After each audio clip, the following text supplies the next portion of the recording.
ಇದು ಸಿಂದಗಿ ಪಟ್ಟಣದಲ್ಲಿ ಅಖಿಲ ಭಾರತ ಝುಮ್ ಅಸೋಸಿಯೇಷನ್ ಹಾಗೂ ದಲಿತ ಸೇನೆ ನೇತೃತ್ವದಲ್ಲಿ ಮೈಕ್ರೋ ಫೈನಾನ್ಸ್ಗಳ ವಿರುದ್ಧ ಬೃಹತ್ ಹೋರಾಟ ಹಮ್ಮಿಕೊಳ್ಳಲಾಗಿತ್ತು.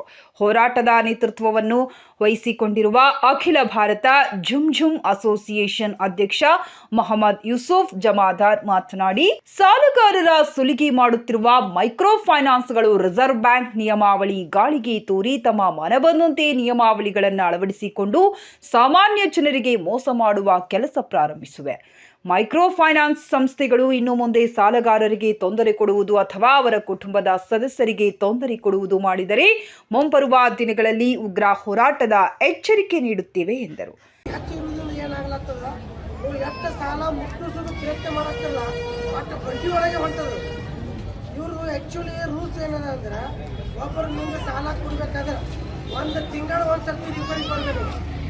ಅದನ್ನು ಬರೋಕ್ಕಿಂತ ಮೊದಲ ನಿಮ್ಗೆ ಫೋನ್ ಮುಖಾಂತರ ಇಂಟಿಮೇಷನ್ ಕೊಡ್ಬೇಕು.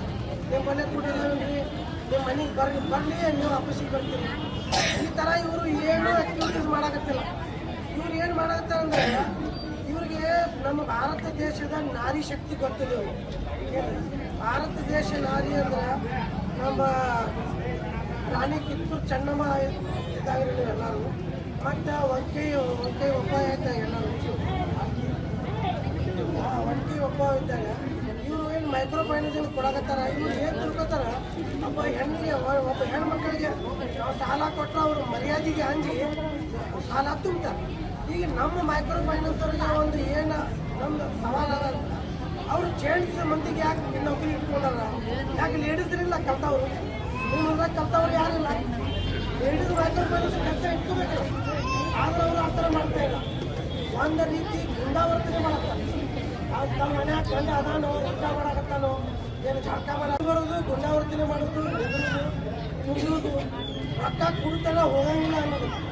ಇದ್ರಾಗ ಏನಾಗ್ಯದಂದ್ರೆ, ನಾವು ಈ ಹೋರಾಟ ಯಾಕೆ ಚಾಲು ಮಾಡಿವಿ ಅಂತಂದ್ರೆ, ಒಂದು ನಮ್ಮ ಆಫೀಸಲ್ಲಿ ಅಳ್ಕೋತ ಒಂದು ಇಬ್ಬರು ಮಂದಿ ಬಂತು. ನಮ್ಮ ಅಕ್ಕ ತಾಯಿ ಅಂತ ಬಂದು ಏನು ವಿಷಯ ಆ ತಾಯಿ ಏನಂದ್ರು, ನನ್ನ ಗಂಡನಿಗೆ ಆರಾಮಿಲ್ಲ, ಆ ದವಾಖಾನೆಗೆ ಅಡ್ಮಿಟ್ ಮಾಡೀನಿ. ನನ್ನ ಮಗಳ ನಮ್ಮ ಹೆಸರು ಮ್ಯಾಗ ನನಗೆ ಒಂದು 20,000 ರೂಪಾಯಿ ಫೈನಾನ್ಸ್ ಪ್ರಾಬ್ಲಮ್ ಬಂದಿಲ್ಲ. ಈಗ ಯಾಕೆ ಪ್ರಾಬ್ಲಮ್ ಬರೋಂತ ಈಗ ಏನು ಮಾಡ್ತಾರೆ ಅವರು, ಸಾಲ ಕೊಡೋ ಟೈಮಿಗೆ ನಿಮಗೆ ಡಿಟೇಲ್ಸ್ ಆಗಿ ತಿಳಿಸಿ ಕೊಡೋಂಗಿಲ್ಲ. ಏನು ಸಾಲ ಹೆಂಗೆ ತಗೋಬೇಕು, ಯಾರು ತಗೊಬೇಕು, ಇದರ ಬಡ್ಡಿ ದರ ಏನದ, ಒಂದು ದಿವಸ ನೀವು ಒಂದು ವಾರ ತಗೊಂಡ್ರೆ ನಾವು ಏನು ಮಾಡ್ತೀವಿ ಅಂತೇಳಿ ಅವರು ನಿಮಗೆ ಏನೂ ತಿಳಿಸಿ ಹೇಳಂಗಿಲ್ಲ. ಬರೀ ಸಾಲ ಕೊಡ್ತೀವಿ, 10 ಮಂದಿ ದುಡ್ಡು ಮಾಡಿ ನಿಮಗೆ ನಾವು ಕಲಿಸ್ತೀವಿ, ನಿಮ್ಗೆ ಮಟ್ಟಿಗೆ ತಗೋತೀವಿ ಅಂತೇಳಿ ಬೇರೆನೇ ಮಾತಾಡ್ತಾರೆ. ಕರೆಕ್ಟಾಗಿ ಇದರ ಬಗ್ಗೆ ತಿಳಿಸಂಗಿಲ್ಲ. ನೀವು ಇವ್ರ ಬಳಿ ಮೈಕ್ರೋ ಫೈನಾನ್ಸ್ ಒಳಗೆ ಸಾಲ ತಗೋಬೇಕಾದ್ರೆ 24 ರೂಪಾಯಿದಿಂದ 28% ತನಕ ಬಡ್ಡಿ ಇರ್ತದೆ. ಅದು ನಿಮಗೆ ಇನ್ನು ಅಖಿಲ ಭಾರತ ಝುಮ್ ಅಸೋಸಿಯೇಷನ್ ಸಿಂದಗಿ ತಾಲೂಕು ಅಧ್ಯಕ್ಷ ಸಫಿಯಾ ಶೇಖ್ ಮಾತನಾಡಿ, ಸಿಂದಗಿ ಪಟ್ಟಣ ಒಂದೇ ಅಲ್ಲ, ಗ್ರಾಮೀಣ ಭಾಗದಲ್ಲಿ ಮೈಕ್ರೋ ಫೈನಾನ್ಸ್ಗಳ ಕಿರುಕುಳ ಹೆಚ್ಚುತ್ತಿವೆ. ಮರ್ಯಾದೆಗೆ ಅಂಜಿ ತಲೆಮರೆಸಿಕೊಳ್ಳುವ ಅಥವಾ ಆತ್ಮಹತ್ಯೆ ಮಾಡಿಕೊಳ್ಳುವ ಪ್ರಮೇಯ ಎದುರಾಗಿದೆ. ಇಂತಹ ಬೆಳವಣಿಗೆಯಿಂದ ಉತ್ತಮ ಸಮಾಜದ ನಿರ್ಮಾಣ ಹೇಗೆ ಸಾಧ್ಯ? ಇನ್ನಾದರೂ ಮೈಕ್ರೋ ಫೈನಾನ್ಸ್ ಸಂಸ್ಥೆಗಳು ಸರಳ ರೀತಿಯಿಂದ ಗ್ರಾಹಕರಿಗೆ ವಸೂಲಿ ಕ್ರಮ ಕೈಗೊಳ್ಳಬೇಕು. ಒಂದು ವೇಳೆ ಸಾಲಗಾರರಿಗೆ ಅನ್ಯ ರೀತಿಯಲ್ಲಿ ತೊಂದರೆ ಕೊಟ್ಟರೆ ಜಿಲ್ಲಾ ಮಟ್ಟದಲ್ಲಿ ಹೋರಾಟ ಮಾಡುವ ಎಚ್ಚರಿಕೆ ನೀಡಿದರು.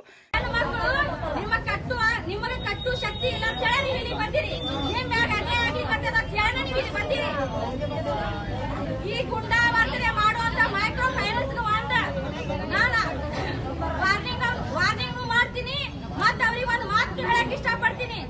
ಇಲ್ಲಿ ಸಿಂದಗಿ ತಾಲೂಕಲ್ಲಿ ಎಷ್ಟೇ ಹಳ್ಳಿ ಅದಾವು, ನಮ್ಮ ಸಿಂದಗಿ ತಾಲೂಕೊಳಗ ಯಾರ ಹೆಣ್ಣು ಮಕ್ಕಳು ಮನೆಗೆ ಹೋಗಿ ಸಾಲ ಮರುಪಾವತಿಸುವಂತ ಅಧಿಕಾರ ಯಾರಿಗೆ ಕೊಟ್ಟಿಲ್ಲ, ಹೋಗದೆ ಇರಬೇಕು ಒಂದು.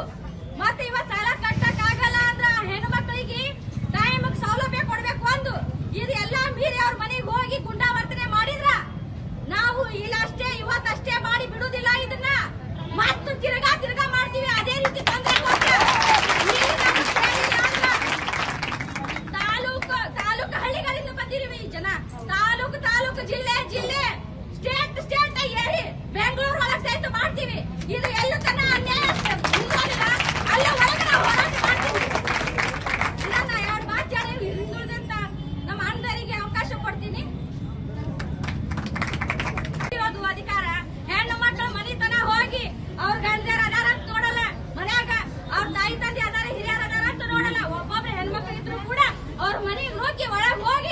ಮತ್ತೆ ಅವ್ರಿಗೆ ಹಿಂಸೆ ಕೊಟ್ಟು ಟಾರ್ಚರ್ ಕೊಟ್ಟು ಸಾಲ ವಸೂಲಿ ಮಾಡ್ಕೋತಾರೆ. ಇವ್ರಿಗೆ ಯಾರಪ್ಪ ಅಧಿಕಾರ ಕೊಟ್ಟಿರೋದು? ಯಾವ ಸರ್ಕಾರ ಇವ್ರಿಗೆ ಅಧಿಕಾರ ಕೊಟ್ಟಾರ?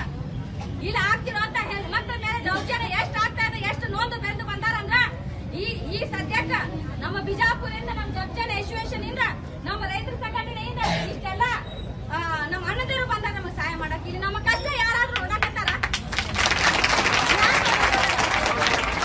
ಯಾರು ನೋಡಕತ್ತಿಲ್ಲ ನಮ್ಮ ಕಷ್ಟ. ಇಲ್ಲಿ ಯಾರು ಬಂದಾರ ನಮ್ಮ ಕಷ್ಟ? ಇನ್ನು ಮುಂದುವರೆದು ಸುನಂದಾ ಎಂಪುರಿ ಮಾತನಾಡಿ, ರಾಜ್ಯದಲ್ಲಿ ಗಲ್ಲಿಗೊಂದರಂತೆ ತಲೆ ಎತ್ತುತ್ತಿರುವ ಮೈಕ್ರೋ ಫೈನಾನ್ಸ್ ಕಿರು ಸಾಲ ನೀಡುವ ಸಂಸ್ಥೆಗಳ ಸಾಲ ವಸೂಲಾತಿ ಕಿರುಕುಳ ತಾರಕಕ್ಕೇರಿದೆ. ಸಾಲ ಕೊಡುವಾಗ ಯಾವುದೇ ದಾಖಲೆ ನೋಡದೆ ಮನೆ ಬಾಗಿಲಿಗೆ ಬಂದು ಹಣ ಕೊಟ್ಟು ಹೋಗುವ ಈ ಸಂಸ್ಥೆಗಳು ಸಾಲದ ಕಂತು ಪಾವತಿ ವಿಳಂಬವಾದಾಗ ಬಡ್ಡಿ, ಚಕ್ರಬಡ್ಡಿ ಸೇರಿಸಿ ಸುಲಿಗೆ ಮಾಡುತ್ತಿವೆ. ಮನೆ ಮುಂದೆ ಬಂದು ಮರ್ಯಾದೆ ತೆಗೆಯುವ ಈ ಹಣಬಾಕರ ದೌರ್ಜನ್ಯದಿಂದ ಆತ್ಮಹತ್ಯೆಗೆ ಶರಣಾಗುವವರ ಸಂಖ್ಯೆ ದಿನೇ ದಿನೇ ಹೆಚ್ಚಾಗತೊಡಗಿದೆ ಎಂದರು. ಬೆಳಗ್ಗೆ ಮಹಿಳೆ ಮನೆಯಾಗ ಕೆಲಸ ಮಾಡ್ಕೊಂಡು ಮಕ್ಕಳಿಗೆ ಏನಾದ್ರು ಅಡಿಗೆ ಮಾಡಿ ಇಟ್ಟಿರೋದ ಕೆಲಸಕ್ಕೆ ಹೋಗಕ್ಕೆ ಅವಕಾಶ ಕೊಡ್ತಾ ಇಲ್ಲ. ಅವರು ಬ್ಯಾಂಕ್ನವ್ರು ಬಂದು ಬೆಳಗ್ಗೆ ನಿಂತು ಬಿಟ್ಟಿರ್ತಾರ. ಆ ಹೆಣ್ಮಗಳು ಹೋಗ್ತಾರೆ, ಕೆಲಸಕ್ಕೂ ಹೋಗ್ಬಾರ್ದು, ಈ ಕಡೆ ಅವ್ರು ಲೋನು ಕಟ್ಬಾರ್ದು. ಹಂಗೇನದ ಮಹಿಳೆಯರಿಗೆ ಕಟ್ಟಾಕತ್ತಾರ ಅವರು. ಕೆಲವೊಬ್ರು ಜನ ಅನುಭವ, ಯಾಕಂದ್ರೆ ಆರ್ಥಿಕದಿಂದ ಸಬಲ ಇರುವಂತವ್ರ ಬಗ್ಗೆ ಇಲ್ಲಪ್ಪ ಲೋನ್ ತಗೊಂಡಿದ್ದು ಕಟ್ಟಬೇಕಲ್ಲ ಅಂತೇಳಿ. ಯಾಕಂತಂದ್ರ ಉಂಡವ್ರದ್ದು ಏನಂತಾರ, ಖಾಲಿ ಮಟ್ಟಿದ್ದವ್ರು ಇದ್ದವ್ರು ಪರಿಸ್ಥಿತಿ ಉಂಡವ್ರು ಏನು ಇದು ಇರಂಗಿಲ್ಲ, ಅವ್ರಿಗೆ ಅರಿವು ಇರಂಗಿಲ್ಲ. ಅವ್ರು ಮಾತಾಡ್ತಿರ್ತಾರ, ಅವ್ರೇನ್ ಗಮನಕ್ಕೆ ತಗೊಳ್ಳೋದಿಲ್ಲ. ನಾವು ಕಟ್ಟುದ, ನಾವು ಸ್ವಾಭಿಮಾನಿ ಹೆಣ್ಮಕ್ಳು, ನಾವು ಕಟ್ತೀವಿ. ಯಾಕಂದ್ರೆ ನಾವು ಕಟ್ಟಬೇಕಂತ ಹೇಳಿ ಪ್ರಮಾಣ ಮಾಡಿ 10 ಜನ ಕೂತು ನಾವು ಒಬ್ರು ಕಟ್ಟಿದ್ದು 10 ಜನ ಪೂರ್ತಿ ಕಟ್ತೀವಿ ಅಂತ ಹೇಳಿ ಎಲ್ಲಾನು ಒಂದು ಮಾತು ಕೊಟ್ಟಿರ್ತೀವಿ. ಅಂದ್ಮೇಲೆ ಕಟ್ಟುದಂದ್ರೆ ತಪ್ಪಲ್ಲ. ಆದ್ರೆ ಅವ್ರಿಗೆ ಇನ್ನೊಂದು ಅವ್ರಿಗೆ ಎಚ್ಚರಿಕೆ, ಇದ್ರ ಮೂಲಕ ನಾವು ಎಚ್ಚರಿಕೆ ಕೊಡೋದೇನದ, ಕಟ್ಟಬಾಕಿ ಅನ್ನೋದೊಂದು ಎಲ್ಲರಿಂದ ಅವ್ರು ತೆಗಿಬೇಕು. ಬರ್ತಾರ ಅವರು ಬಂದು ಅವ್ರ ಗಂಡ ಮಕ್ಕಳು ಅವ್ರು ಮಲ್ಕೊಳ್ಳೋದೇ ಸುಮ್ಮ ಅವ್ರನ್ನ ಇವ್ರು ನೋಡ್ಕೊತಿದ್ರು, ಇವ್ರನ್ನ ಅವ್ರು ನೋಡ್ಕೊತಿದ್ರು. ನೀವು ಕಟ್ಲಾರ್ದೇನೋ ಹೋಗಲ್ಲಮ್ಮ ಅಂತ ಹೇಳ್ತಿರ್ತಾರ ಅವ್ರು. ಆ ಮಹಿಳೆ ಏನ್ ಮಾಡ್ಬೇಕು? ಇವ್ರು ಹೊರಗೆ ಕೂತಾಕ್ರ ಒಳಗೆ ಹೋಗಿ ನೇಣು ಹಾಕೊಡೋದಂತ ಇತಿಹಾಸಗಳದಾವ. ಪ್ರತಿಯೊಂದು ಜಿಲ್ಲೆಗಳದಾಗ ಏನದ ಇದನ್ನ ನಾವು ಕೇಳ್ಪಡ್ದಾಕತ್ತೀವಿ. ಸಾಮಾಜಿಕ ಜಾಲತಾಣದಾಗ ಎಲ್ಲ ಅಧಿಕಾರಿಗಳು, ಎಲ್ಲ ಒಂದು ಇಲಾಖೆಯವರು ನೋಡಕತ್ತಾರ. ಆದ್ರೂ ಕಣ್ಮುಚ್ಕೊಂಡು ಸುಮ್ಕುತ್ತಾರ. ಯಾಕ? ನಮ್ಮ ಪರಿಸ್ಥಿತಿ ಏನದ, ಯಾರು ನಮ್ ಕೈ ಜೋಡಿಸ್ತಾ ಇಲ್ಲ. ನಾವೇ ಹೆಣ್ಮಕ್ಳೇ ನಾವೇ ಒಂದು ಇದರಿಂದ ನಿಂದಬೇಕಾಗ್ಯದ. ಪ್ರತಿಯೊಂದು ಇಲ್ಲಷ್ಟು ಸಿಂದಗಿ ಒಳಗೆ ಅಷ್ಟೇ ಹೋರಾಟಗಳು ನಡೆದಿಲ್ಲ, ಪ್ರತಿಯೊಂದು ತಾಲೂಕುಗಳದಾಗ ಹೋರಾಟ ನಡೆದವ. ನಮ್ಗೆ ಅವಕಾಶ ಕೊಡ್ರಿ, ನಾವು ಕಟ್ಟಂಗಿಲ್ಲ ಅನ್ನಂಗಿಲ್ಲ. ಯಾಕಂತಂದ್ರೆ ನಾವು ಸ್ವಾಭಿಮಾನಿಗಳಿದ್ದೀವಿ, ನಾವು ಭಾರತ ದೇಶದಾಗೆ ಹುಟ್ಟಿವಿ, ನಾವು ಪ್ರಜಾಪ್ರಭುತ್ವ ವ್ಯವಸ್ಥೆಯಲ್ಲಿ ನಾವು ಜೀವನ ಮಾಡ್ತಾ ಇದ್ದೀವಿ.